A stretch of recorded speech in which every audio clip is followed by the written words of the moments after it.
నమస్కారం.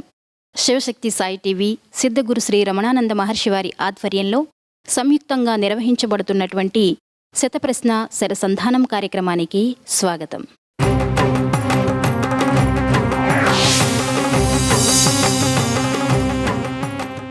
సర్వ మానవాళికి, భారతీయులకు ఏకైక ప్రామాణికమైన శాస్త్రం వేదం.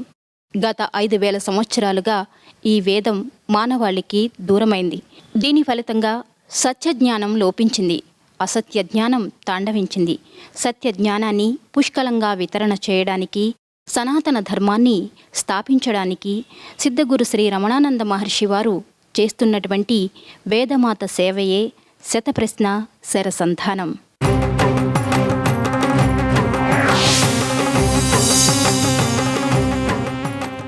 శతప్రశ్న శరసంధాన కార్యక్రమంలో విశ్లేషణను సందేశాత్మకంగా వివరించడానికి మనతో ఉన్నారు వేదజ్ఞానవేత్తలు, కవి, రచయిత, మనస్తత్వ నిపుణులు శ్రీ శ్రీధర స్వామి వారు మనతో ఉన్నారు.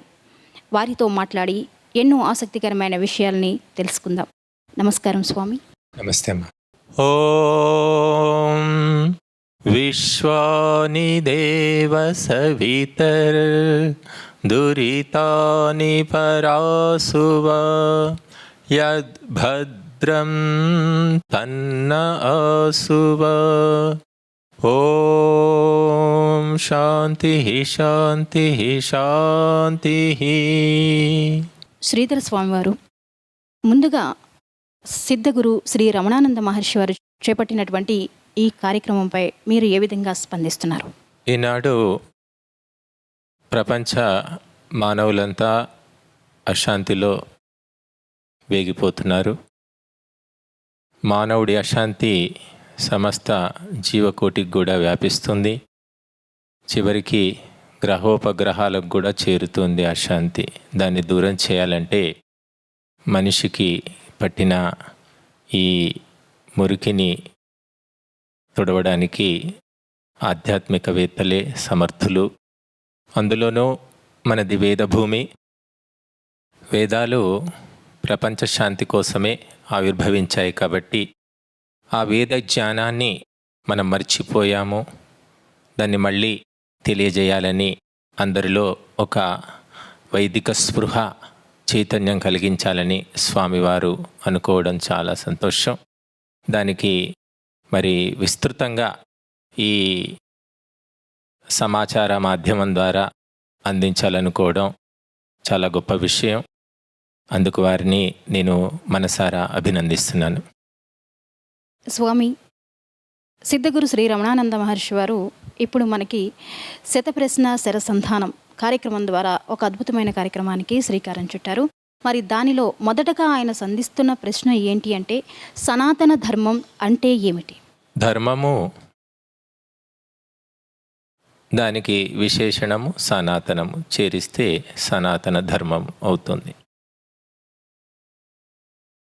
సృష్టిలో అన్ని పదార్థాలకు ధర్మాలున్నాయి.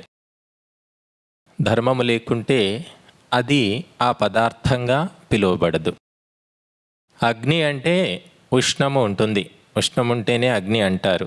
ఉష్ణము పోయిన తర్వాత దాన్ని బొగ్గు అంటారు, బూడిద అంటారు, ఇంకేదైనా అంటారు. అలాగా ప్రతి వస్తువుకు, పదార్థానికి ధర్మాలు ఉన్నాయి. అలాగా మానవుడికి, మానవ జాతికి కూడా పరమాత్మ ఒక ధర్మాన్ని నిర్దేశించాడు. ఆ ధర్మాన్ని పాలిస్తేనే మనిషి మనిషిగా పిలువబడతాడు. ఆ మానవత్వము కూడా నిలబడుతుంది. అదే మానవ ధర్మము, మానవత్వము, సనాతన ధర్మము. సనాతనము అంటే పురాతనం అంటే మనకు తెలుసు, పాతది. అధునాతనం అంటే తెలుసు, కొత్తది. సనాతనం అంటే పాతదైనప్పటికీ ఎప్పటికీ కొత్తది, కొత్తదైనప్పటికీ కూడా పాతది. అదే సనాతనము. సదా ప్రవాహ రూపంగా నడిచే ధర్మము, మార్పులు చేర్పులు లేకుండా శాశ్వతమైనటువంటి మానవ ధర్మము. అది పాలించినప్పుడే మనిషి మనిషిగా నిలబడగలుగుతాడు. అదే సనాతన ధర్మం. అంటే ఏ కాలాలతోనూ సంబంధం లేకుండా నిరంతరము నిలిచి ఉండేది.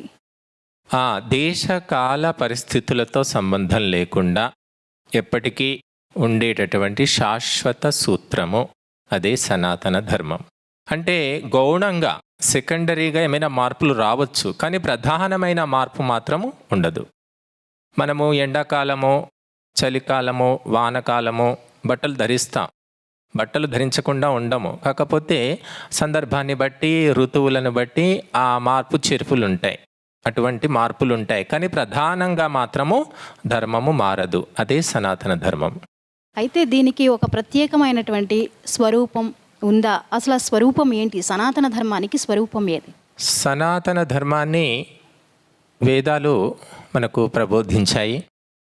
వేదానుకూలమైనదే ధర్మమని అన్ని శాస్త్రాలు కూడా నొక్కి వక్కాణిస్తున్నాయి. కనుక వేదాలు ఒప్పుకున్నవి ధర్మం అవుతాయి, వేదాలు వ్యతిరేకించేవి, వేదానికి విరుద్ధమైనవి అధర్మం అవుతాయి. కనుక ఆ పద్ధతి ప్రకారంగానే ఎవరు ఏది చెప్పినా అది భారతదేశంలో నడుస్తూ వచ్చారు. అందుకోసమే చిట్ట చివరి ప్రమాణంగా, అంటే వేదానికి అనుకూలంగా ఉంటేనే దాన్ని అంగీకరించాలి, వేదానికి వ్యతిరేకమైనప్పుడు ఎవరు చెప్పినా కూడా దాన్ని ఒప్పుకోకూడదని కూడా తేల్చి చెప్పారు మహర్షులు.